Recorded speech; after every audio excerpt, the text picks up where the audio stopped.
दुर्गा सप्तशती का तीसरा अध्याय सिर्फ असुर वध की कथा नहीं, ये बताता है कि जब अधर्म अपनी सीमा पार कर देता है तब माँ स्वयं प्रकट होती है। इस अध्याय में हम माँ दुर्गा के उस रूप को देखते हैं जहाँ शांति भी है और युद्ध की पूर्ण तैयारी भी। महिषासुर का अहंकार बढ़ता जाता है, देवता असहाय हो जाते हैं और तब माँ का दिव्य तेज सृष्टि की रक्षा के लिए एक रूप लेता है। अब आइए दुर्गा सप्तशती के इस तीसरे अध्याय के भावार्थ को समझते हैं। तृतीय अध्याय ध्यानम। जगदम्बिका के श्री अंगों की शोभा सहस्त्रों उदित होते हुए सूर्यों के तुल्य है। उनकी रक्त वर्ण की साड़ी के साथ गले में मुंडमाला सुशोभित हो रहा है। दोनों स्तन उनके रक्त चंदनार्चित हैं। उनके कर कमलों में जपमाला, विद्या, अभय तथा वर नामक ये 4 मुद्राएं शोभा पा रही हैं। उनके मुख कमल त्रिनेत्रों से युक्त होकर शोभायमान हो रहे हैं। मस्तक पर रत्न जड़ित मुकुट के साथ ही चंद्रमा भी विराजमान है। वे स्वयं कमल आसन पे आसीन हैं। ऐसी देवी को मैं भक्ति युक्त चित्त से नमस्कार करती हूँ या करता हूँ। ऋषि ने कहा, इस प्रकार दानवी सेना का संहार होते हुए देखकर सेनापति चिच्छुर क्रोधित होकर अंबिका देवी से युद्ध करने के लिए उनके सम्मुख आया। सुमेरु पर्वत के शिखर पर होने वाली मेघों की वर्षा की भांति वह दानव देवी पर अपने बाणों की वर्षा करने लगा। तत्पश्चात देवी ने अपने बाणों से उसके बाण समूहों को अनायास ही नष्ट करके उसके सारथी और रथ के घोड़ों को मार डाला। इसके साथ ही उसके धनुष तथा ध्वजा को भी काटकर फेंक दिया। धनुष के कट जाने पर उसके समस्त अंगों को अपने बाणों से छेद डाला।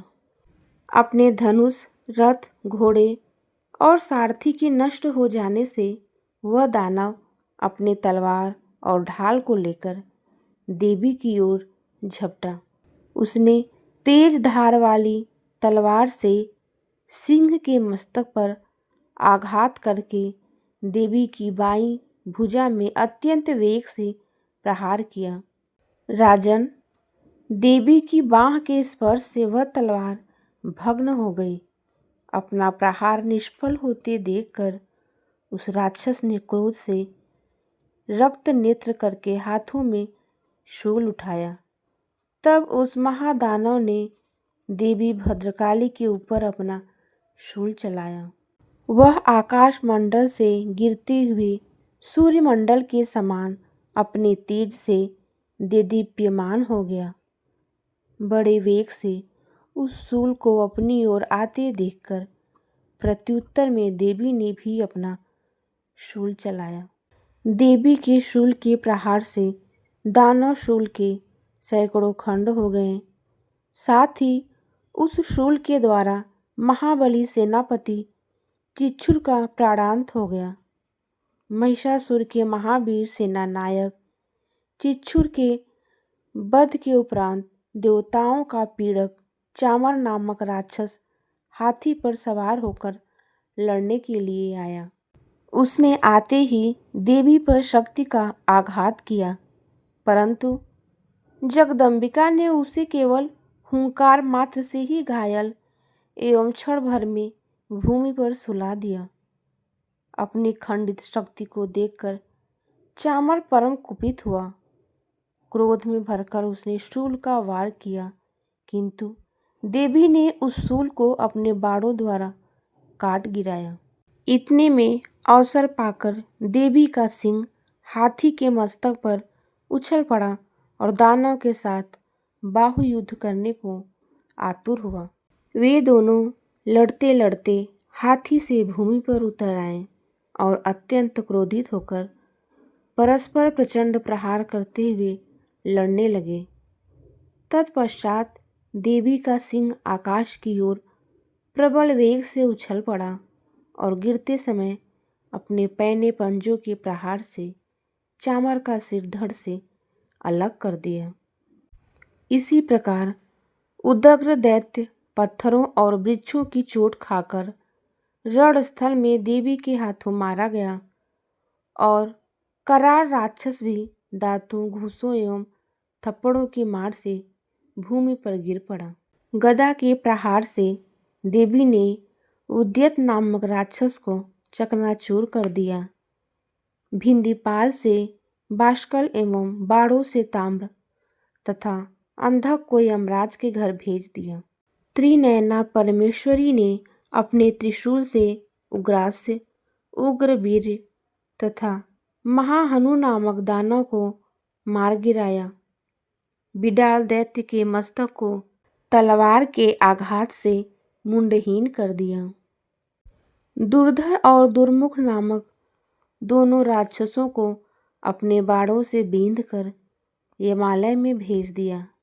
इस प्रकार अपनी सेना का क्षय होते देखकर महिषासुर ने भैंसे का रूप बनाकर देवी के गढ़ों को त्रस्त करना प्रारंभ किया। वह राक्षस किसी किसी को थुथुन से मारकर, किसी किसी पर खुरों के प्रहार से और किसी किसी को पूंछ की चोट से और कुछ को अपने सींगों से विदीर्ण कर दिया। कुछ गढ़ों को प्रबल वेग से, किसी को सिंहनाद के द्वारा, किसी को घुमाकर और कितने को ही अपने निश्वास वायु के झोंके से भूमि पर गिरा दिया। इस प्रकार गढ़ों की सेना को तीतर बीतर करके वह राक्षस भगवती के सिंह को मारने के लिए वेग से झपट पड़ा। इससे महामाया को अत्यंत क्रोध आया। देवी बोली, ओ मूढ़, मैं जब तक मधुपान करती हूँ तब तक तू खूब मनमानी गरज ले। मेरे हाथ से यही तेरी मृत्यु होने पर अब शीघ्र ही देवगढ़ भी गर्जन करेंगे। उधर महाबलशाली महिषासुर भी क्रुद्ध होकर भूमि को अपने खुरों से खोदने लगा और अपने सींगों से उठा उठाकर बड़े बड़े पर्वतों को फेंक कर गर्जन करने लगा। उसके वेग से घुमाने के कारण पृथ्वी अत्यंत क्षुभित होकर फटने से लगी। उसकी पूंछ से टकराकर सागर पृथ्वी को जलमग्न करने लगा। हिलते हुए सींगों के प्रहार से बादलों के समूह भिन्न भिन्न हो गए। उसके श्वास की प्रबल वायु के कारण उड़ते हुए सैकड़ों पर्वत आकाश से भूमि पर गिरने लगे। उस महादानव को क्रोध की मुद्रा में अपनी ओर लक्ष्य देखकर चंडिका देवी ने भी उसको मारने के लिए उस पर महान क्रोध प्रकट किया।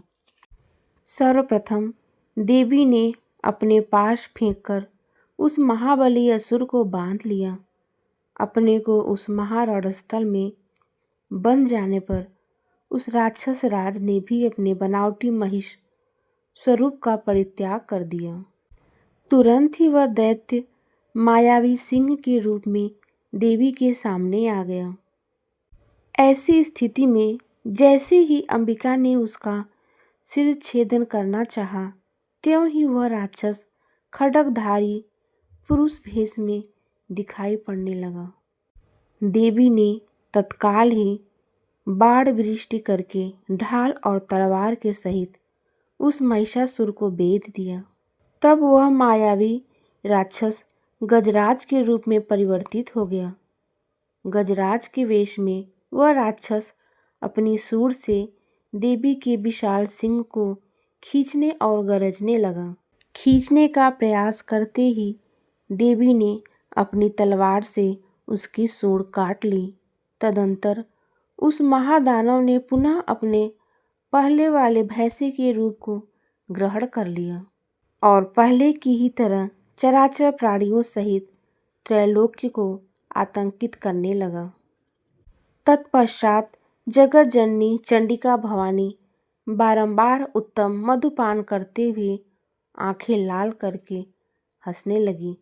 वह राक्षस बल और पराक्रम के मद में उन्मत्त की भांति घोर गर्जन करने लगा और अपने सींगों पर उठा उठाकर पर्वतों को देवी पर निक्षेप करने लगा।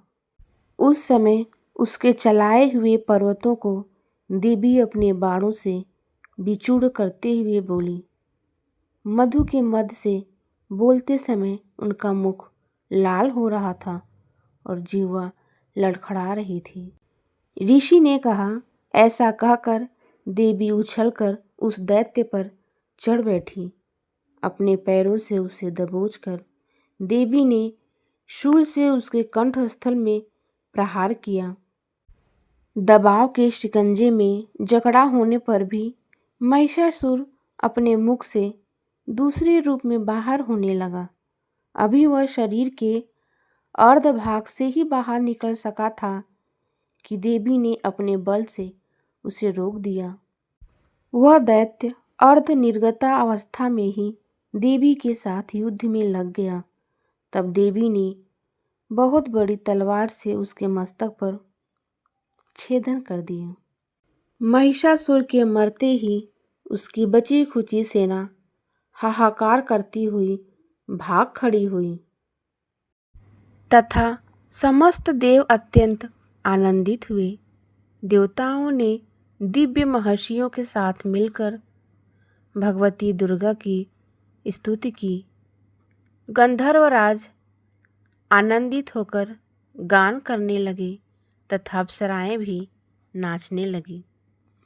इस प्रकार मार्कंडेय पुराण के सावर्णिक मनवंतर कथा के अंतर्गत देवी महात्म्य में वर्णित महिषासुर वध नामक तीसरा अध्याय समाप्त होता है। दुर्गा सप्तशती के तीसरे अध्याय से हमें यही सीख मिलती है कि जब अहंकार अधर्म बन जाता है तो शक्ति स्वयं उसका अंत करती है। गुप्त नवरात्रि में इस अध्याय का पाठ भय, अहंकार और नकारात्मक शक्तियों पर माँ की विजय का स्मरण है। अगर आप दुर्गा सप्तशती के आने वाले अध्याय भी ऐसे ही सरल भावार्थ में सुनना चाहते हैं तो माता का नाम लेकर कमेंट करें। जय माता दी।